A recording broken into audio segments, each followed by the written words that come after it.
At the height of the 18th century, the most glorious kingdom in Europe would face a mighty foe, the power of its own people. One man would rise to inspire the nation, to cast aside a reluctant king and a hated queen, and a new republic would be born in blood, the blood of the French Revolution.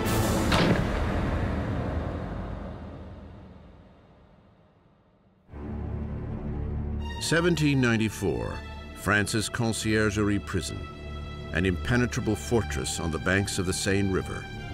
Dank, rat-infested, it is known as Death's Antechamber. Inside, the voice of a young nation is about to be silenced. As his hair is shorn and his neck laid bare for the blade of the guillotine, Maximilien Robespierre prepares to pay for the cataclysm left in his wake. The explosion of events that became the French Revolution.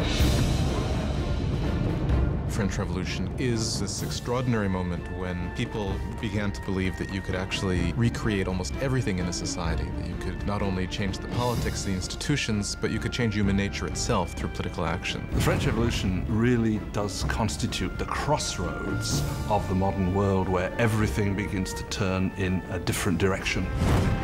The revolution saw a feudal land turn its back on aristocratic tradition and chart a violent new course for the future.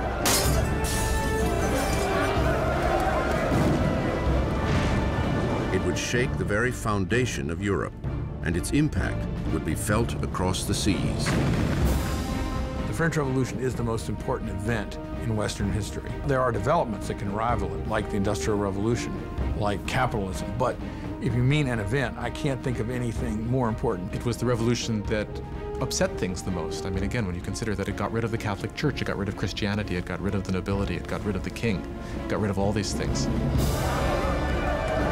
The French Revolution would bring bread to the poor, democracy to France, and would establish a whole new order of society.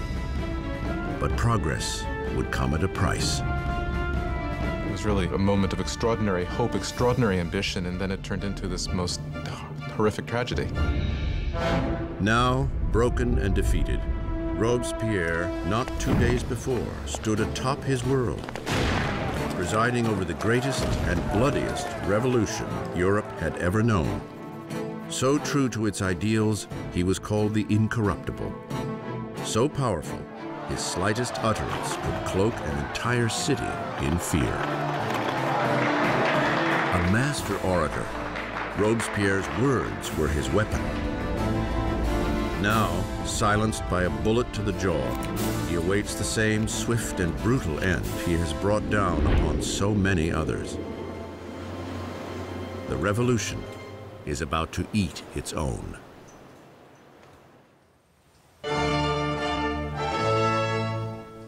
No one could have foreseen the turbulent times ahead on one spring day in 1770. The Chateau of Versailles fills to its gilded rafters with the glittering crowds of the royal court. Completed in 1682, Versailles was the crowning masterpiece of King Louis XIV. To put some distance between himself and his subjects, Louis XIV transplanted the capital of France to this small town 12 miles west of Paris, where he had built the most magnificent palace in all of Europe. For nearly 100 years, it has been the seat of the nation's unwavering monarchy. And today, it is host to a very important wedding. King Louis XV's grandson, Prince Louis Capet, next in line for the throne, is about to take a bride.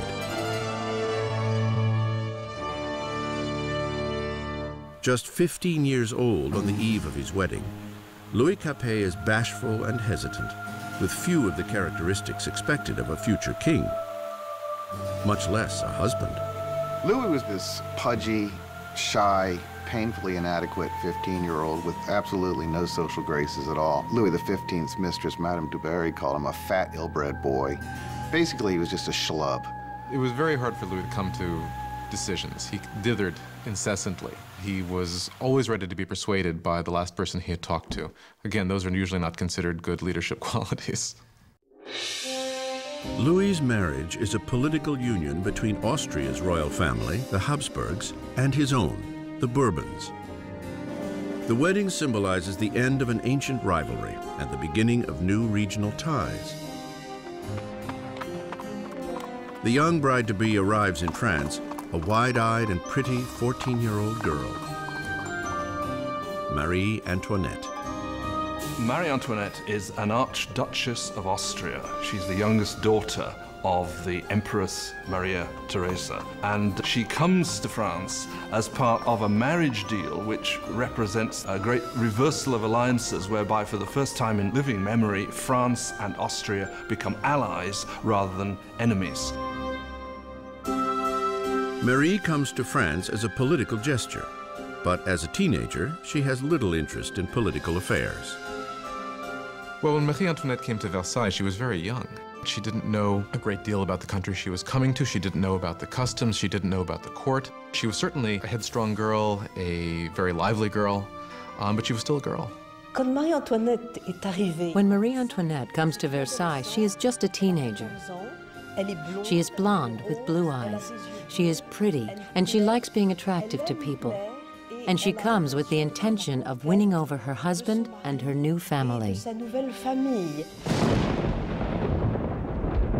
On the night of the wedding, there is an ominous storm. But inside, the grandeur of the ceremony lights up the palace as the newlyweds make their way to the royal bedroom.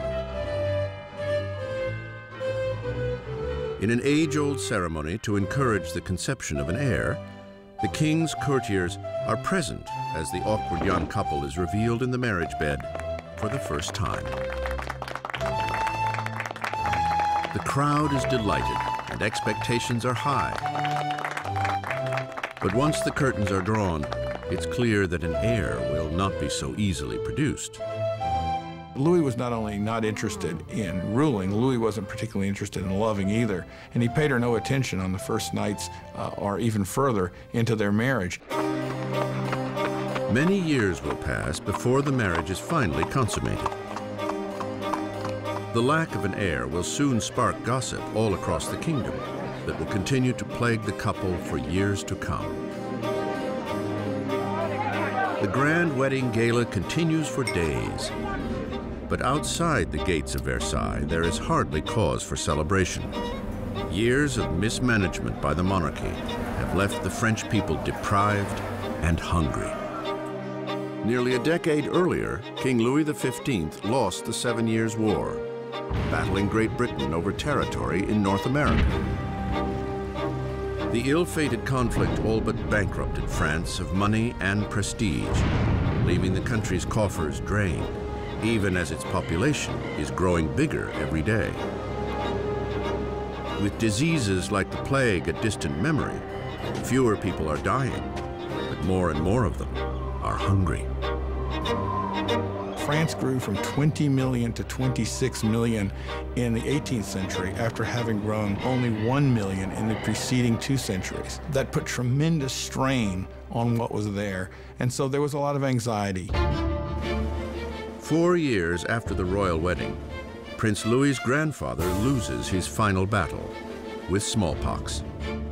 Louis XV dies a defeated and unpopular king and leaves behind a country on the brink of chaos. In a lavish ceremony, young Prince Louis inherits the throne and is crowned King Louis XVI. Despite his insistence on a grandiose coronation, Louis is all too aware that he is woefully unprepared for the job. Louis XVI, the moment his grandfather dies and it suddenly is clear that he's king, he doesn't know what to do. He feels as if the world is falling in upon him. So although he's been educated in the full expectation of becoming king, he doesn't feel ready for it. For a kingdom in crisis, Louis XVI is the worst man to have on the watch. The 20-year-old king prays, "Protect us, Lord, for we reign too young." Ensconced in their royal apartments in Versailles, Louis and Marie begin their promising new lives as young monarchs, while only 12 miles away in the city of Paris, another new era is dawning, one that is on a collision course with the monarchy itself. It is a dangerous new age of ideas, the age of enlightenment.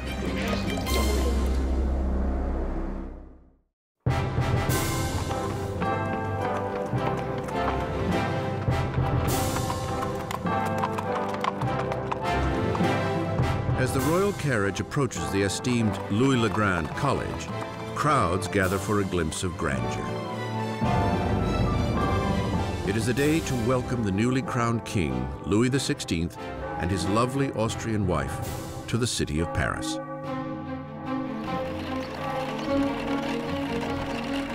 And at the head of the welcome party is a promising young law student, Maximilien Robespierre. When Robespierre was a schoolboy, the king visited the college and Robespierre gave a Latin address to the king. So he actually spoke to Louis XVI when he was a teenager. As Robespierre respectfully delivers his Latin soliloquy, the king hardly notices the boy. But years later, their fates will again intertwine under very different, much darker circumstances. It was one of these rituals that take place in every school, and yet, of course, it was so charged with irony, because here you had the young Robespierre reading this discourse in honor of the man he would later kill. For now, the welcome is warm and the flattery sincere. The visit from the royals may have won the hearts of the people, but their minds are leaning increasingly in an entirely different direction.